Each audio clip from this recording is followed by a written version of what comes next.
Assalamualaikum warahmatullahi wabarakatuh. Alhamdulillahi rabbil alamin. Wassalatu wassalamu ala asrofil anbiya'i wal mursalin Muhammadin wa ala alihi wa sahbihi ajmain. Amma ba'd. Saudara-saudaraku, alhamdulillah kita bisa bertemu kembali ya.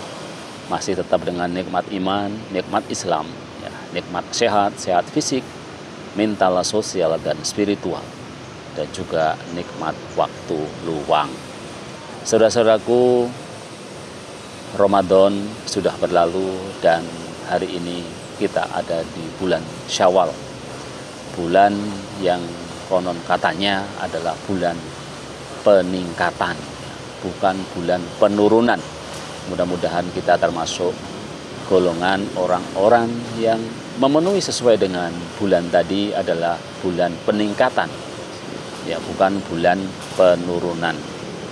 Saudara-saudaraku, ketika di akhir Ramadan ya, sekian banyak orang yang melaksanakan ibadah dan amal kebaikan di bulan suci itu, tentu ada motivasi untuk mendapatkan pahala yang berlipat ganda.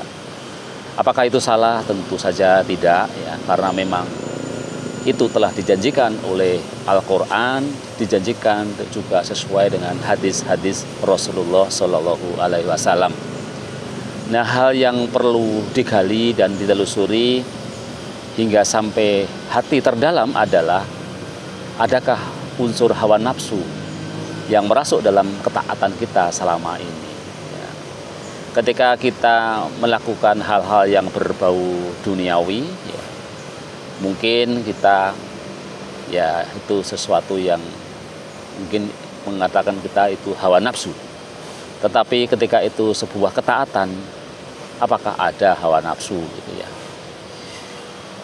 Nah, apakah pada kita saat sholat, pada saat kita bersedekah, pada saat kita berumroh, ataupun amal ibadah lainnya ada motivasi duniawi yang sangat tipis?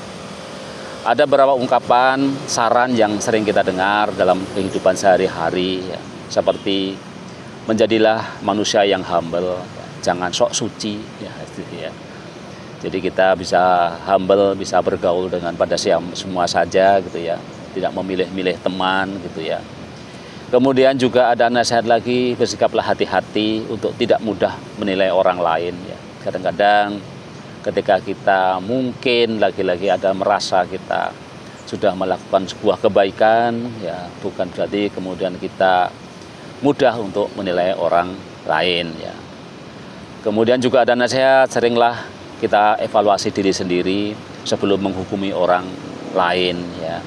Introspeksilah dirimu, jangan pernah menjadi polisi akhlak dan keyakinan orang lain. Itulah contoh-contoh pesan moral kepada kita agar kita bisa menjadi pribadi yang waspada, waspodo ya. Waspada, waspodo ya. Jadi kriteria menjadi pribadi yang waspada ini adalah ketika kita memiliki kendali melalui mata batin ya. Bukan hanya terhadap sesuatu yang tampak, tetapi mampu membaca terhadap hal-hal yang tersembunyi ya. Ibnu Athaillah As-Sakandari dalam kitabnya Al-Hikam menuturkan andilnya hawa nafsu dalam maksiat seperti zina itu sangat amat jelas. Jadi ketika kita zina, tentu andilnya hawa nafsu maksiat itu sangat jelas gitu ya. Nafsu pasti mengarahkan perilaku maksiat hingga ia akan mengalami bencana dan hukuman. Sementara itu para nafsu dalam ketaatan tentu ini sangatlah samar dan tersembunyi ya. Ya tidak bisa dilihat ya, kecuali oleh para pemilik mata batin. Kenapa? Karena ketaatan merupakan sesuatu yang amat berat bagi hawa nafsu. Jika hawa nafsu menyuruh kita melakukan ketaatan, kita tidak akan pernah mengetahui perannya di dalamnya kecuali setelah diteliti dan diamati dengan seksama. Tentu ini dibutuhkan perenungan yang mendalam ya. Secara kasat mata ada dorongan seakan-akan niat itu berperan menggiring kita untuk dekat dengan Allah ya. Namun di balik itu sebenarnya ada hawa nafsu yang ingin membuat kita berharap pada penghargaan manusia dan membanggakan kesalehan kita di hadapan orang banyak. Karenanya siapa yang menilai ya diri sendiri, mengevaluasi dan memperhatikan suara hatinya, akan tampak baginya kebenaran menghilangkan pengaruh nafsunya. Untuk mengobati sesuatu yang tersembunyi amatlah susah ya, karena dibutuhkan kedalaman ketelitian, pemahaman dan pengetahuan. Para pemilik mata batin menurut Ibnu Athaillah mencela diri mereka sendiri jika ada dorongan samar yang cenderung kepada salah satu ibadah. Kemudian mereka meneliti sebab mengapa mereka cenderung kepada ibadah itu. Jika itu dikarenakan perang nafsunya, mereka akan meninggalkannya atau mengobati nafsu mereka saat melakukannya agar benar-benar tulus dan ikhlas karena Allah. Ya, itulah kenapa kita selalu diminta untuk selalu dalam konteks pertemuan apapun yang kita lakukan, selalu kita mencoba untuk orang mengatakan kembali luruskan niatnya, karena ketika ada sedikit pun niat untuk memperlihatkan diri kita, menyombongkan diri kita, maka hilanglah semua amal baik kita. Bahkan tadi dikatakan ya, kadang-kadang ketika ada terbesit itu, maka stop dulu ya perilaku itu ya.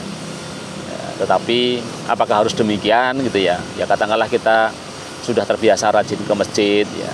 Tapi begitu kita renung-renungkan, apakah kita rajin ke masjid itu masih ada unsur untuk memamerkan kerajinan kita, kesalehan kita gitu ya. Bahwa kita itu termasuk orang yang taat gitu ya. Kemudian kita memutuskan untuk tidak ke masjid, saya kira ya tidaklah se-ekstrem itu ya. Tapi pada saat kita memang betul-betul rasanya saya kok jadi pengen sombong ya, sudahlah saya untuk menghilangkan kesombongan saya nggak ke masjid gitu ya. Ya, itu pun juga bisa dilakukan dalam konteks perenungan ya. Tetapi nah ini kan dalam beragama orang selalu juga mengatakan antara yang tampak dan yang tidak tampak ya, antara isi dan yang tampak ya. Karena apa yang tampak kadang-kadang tidak selalu sesuai dengan isinya ya. Tetapi tentu yang paling penting adalah salah satu menjaga itu adalah selalu kita luruskan niat tadi ya. Jadi itulah salah satu juga hikmah kenapa setiap kita mau melakukan perbuatan selalu kita berdoa minimal membaca basmalah, bismillahirrahmanirrahim. Itu sebenarnya salah satu upaya untuk menepiskan niat-niat di luar lillahi ta'ala tadi ya. Ada satu contoh mudah yang bisa diungkap ya, seseorang sangat bernafsu ingin pergi berperang di jalan Allah, namun kemudian setelah ditelitinya melalui mata batin, ternyata ada nafsu dorongan yang sangat lembut agar keikutsertaannya itu agar dianggap oleh orang lain sebagai pemberani dan tidak pengecut ya. Meskipun tidak tampak secara langsung, di dalam hatinya ada ruang ingin dipuji oleh orang lain. Dalam konteks yang lebih faktual, saat kita rajin datang ke masjid untuk melaksanakan sholat berjamaah, masih ada niat yang terbesit dalam diri kita adalah sosok yang soleh di lingkungan tempat tinggal kita. Meskipun tidak pernah diungkapkan secara lisan, tetapi ada sisa relung batinnya merasa bangga dan senang jika dipuji orang ya. Jadi kadang-kadang kita itu senang dipuji orang. Makanya ketika ada pujian selalu kita mengatakan segala puji hanya milik Allah ya. Jadi manusia itu nggak layak untuk dipuji ya, karena pujian yang tertinggi hanya pada Allah Subhanahu wa Ta'ala. Bukankah ketaatan kita kepada Allah harus bebas berharap terhadap pujian dari makhluk? Jadi kita supaya tadi meluruskan tauhid tadi loh ya. Terkadang juga seseorang memiliki semangat dan merasa nikmat pada satu macam ibadah yang tidak didapatkannya dari jenis ibadah yang lain. Hal itu tak lain karena keuntungan nafsu di dalam ibadah itu lebih besar daripada dalam ibadah lainnya. Jika orang ini memiliki mata batin, ia akan beralih dari kecenderungan nafsunya kepada hal lain. Jika nafsu mengalahkannya dalam kesibukannya beribadah itu, maka nafsu tidak memiliki andil apapun, kecuali untuk keuntungan diri sendiri. Oleh sebab itu di akhir Ramadan, ya, di bulan Syawal ini, saatnya kita introspeksi diri. Ya, apakah ruang-ruang batin kita saat menjalankan ibadah dan kebaikan lainnya masih berharap pujian dari sesama. Setidaknya muncul kepuasan psikologis yang semuanya terasa tidak 100% karena Allah berdasarkan sinyal mata batin. Memang tidak mudah ya, tetapi pembiasaan rasa akan mampu membacanya dengan jernih. Jadi itulah hal yang kita renungkan ya, semoga kita bisa menjadi hamba Allah yang terus hati-hati, bahkan tidak cukup hati-hati, level yang lebih tinggi lagi adalah waspada ya. Kalau hati-hati kayak seperti orang di jalan, ketika kita hati-hati kita masih bisa tabrak orang lain ya. Tetapi kalau kita waspada, jadi waspada itu adalah hati-hati plus ya. Jadi hati-hati tapi juga waspada. Jadi kita hati-hati plus waspada, maka kita tidak mudah ditabrak orang gitu ya. Mudah-mudahan bermanfaat ya, dan marilah kita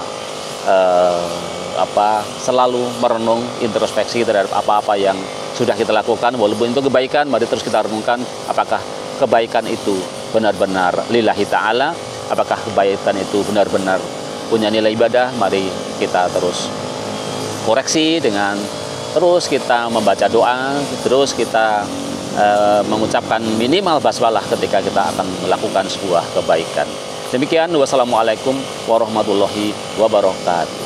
Hidup sehat bersama Lukman Effendi.